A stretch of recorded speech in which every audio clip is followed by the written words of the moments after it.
Naranasan mo na bang maiwan? Tapos wala ka man lang clue kung bakit. Yung alam mo yun, yung bigla na lang hindi nagparamdam. And then bigla mo na lang maiisip, baliwala pala yung mga napag-usapan namin dati. Na baliwala pala yung mga plano na dapat igagawin namin. Yung alam mo yun, pinakilig ka lang pala. Pero syempre, hindi yan yung pag-uusapan natin ngayon. Hindi about a relationship between sa dalawang tao na nagmamahalan. Yan. Gusto ko pag-usapan natin yung mga times sa buhay natin na naramdaman natin na iniwan tayo. Yung naramdaman mo sa sarili mo na, OMG, nag-iisa na pala ako.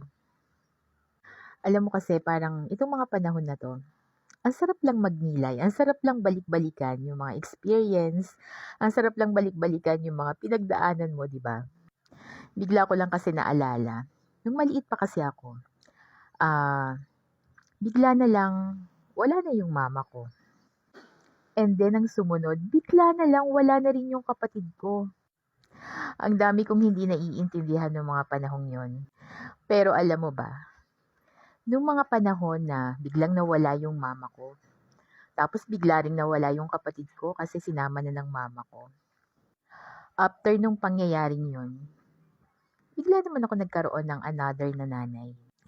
At nagkaroon na rin ako ng kapatid na instant. At nadagdagan pa kasi nagkaanak si Papa dun sa panibago niyang asawa. Alam mo, kung babalikan ko yung mga sitwasyon na yun, ang hirap, 'di ba? Nakakaiyak. Pero alam mo, pagka iniisip ko siya ngayon ha, kapag binabalik-balikan ko siya, natatawa na lang ako sa sarili ko na sobrang dami ko palang dapat ipagpasalamat talaga sa Panginoon. Pero yung mama ko naman, hindi naman nanatiling wala. Yeah. Nung parang 1-year-old pa lang nun yung panganay ko, yan, tinry ko siya hanapin. And then, nakita ko naman siya. Kaya lang, sadly talaga, hindi ko na nakita yung kapatid ko. Kasi sabi ng mama ko, namatay na siya. Nakakalungkot lang kasi may mga memories din kami ng kapatid ko. Yan, naalala ko pa siya nung naiiwan kami na kaming dalawa lang sa bahay. Pero syempre, yung lungkot, hindi talaga maiaalis yon na maramdaman. Pero dapat saglit lang. And then ngayon, pag nakikita ko yung papa ko, masaya naman siya. Kasama pa rin niya yung stepmother ko at sila na lang dalawa dun sa bahay. Wala gano'n man talaga ganun kaganda yung dream mo para sa family mo. Pero may mga pagkakataon talaga na hindi siya magiging kagaya ng inaasahan mo. Pero alam mo, pag nakikita ko na yung saya sa mukha ni Papa, sumasaya na rin ako. Kung baga, lumawak lang yung family ko. Nawalan man ako ng isang kapatid, pero sobrang dami naman ng pumalit. Siyempre, nandiyan yung stepsister ko, si Risa, stepbrother ko, si JR, at siyempre yung kapatid ko kay Papa ko, si Tochi, si Toots. At yung masakit na nangyari nung nakaraan is, alaala na lang. Yun bang kahit maiisip mo siya, hindi ka na masasaktan. Kasi, naka-move on ka na. Pero at my present life ngayon, may mga pagkakataon pa rin na nararamdaman ko na naiiwan ako. May mga kaibigan naman na nagpaalam talaga, yan, personally. Pero may mga tao na walang paalam, pero bigla na lang nawawala dun sa buhay mo. Pero sadyang ganun talaga. Ang hirap ipaliwanag. Pero nandoon masasaktan ka talaga. May mga pagkakataon na mapapaisip ka. Bakit? Yung alam mo yun, yung sobrang tagal yung magkakasama, dekada. Pero darating pala yung pagkakataon ng paghihiwalay. Darating pala yung pagkakataon na hindi na kayo same ng ginagawa. Hindi na kayo same ng pinapanindigan. Pero alam mo, meron pa rin talagang mga taong nananatili. Meron pa ding inilalaban kung ano rin yung paniniwala mo.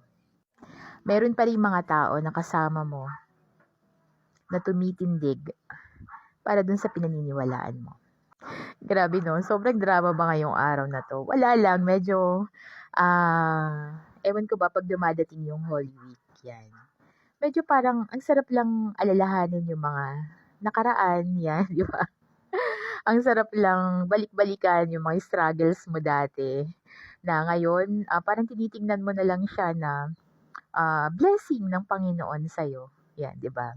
At ikaw, alam ko marami ka ring pinagdadaanan, marami ka ring, hugot sa buhay, 'yan. At kung hanggang ngayon nararamdaman mo pa rin yung sakit kapagka naaalala mo siya, kapagka naaalala mo yung mga pangyayari na yun, it's about time para bumangon ka.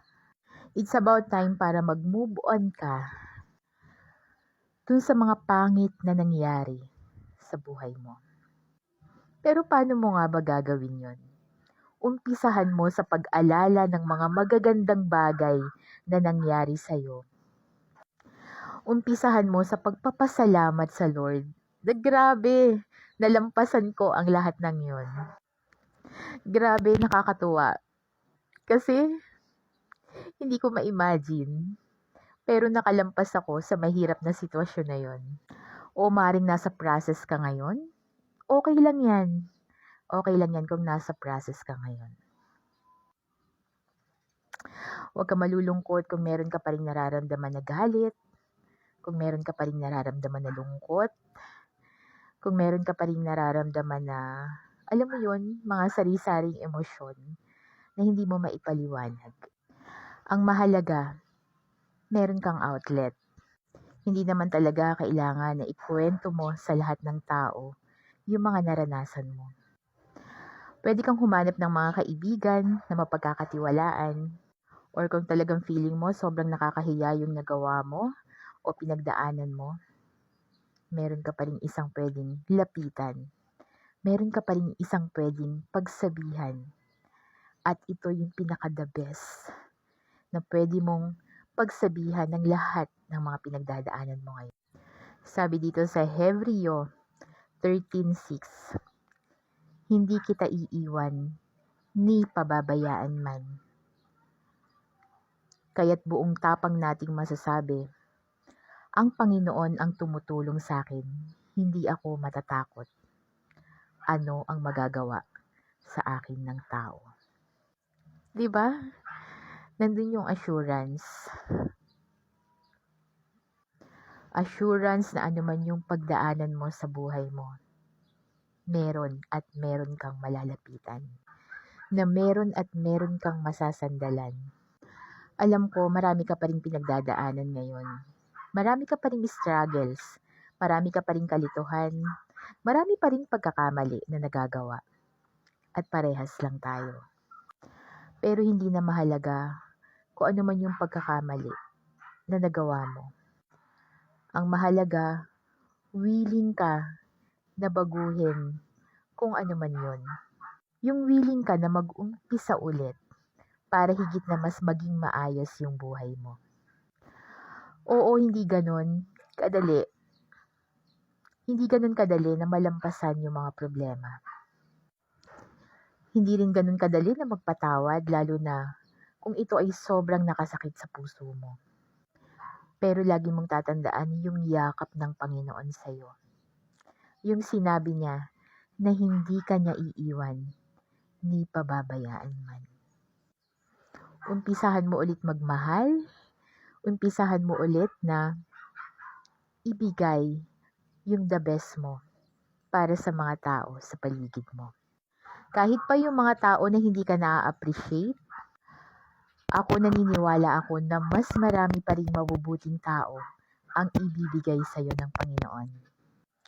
Kung meron man na tao na dumurog ng puso mo, meron pa ring tao na bubuo nito. At kung wala mang tao na dumating, merong isang Diyos na nagmamahal sa'yo. Patuloy ka lang lumaban sa buhay at naniniwala ako, magtatagumpay ka. Kaya mo yan.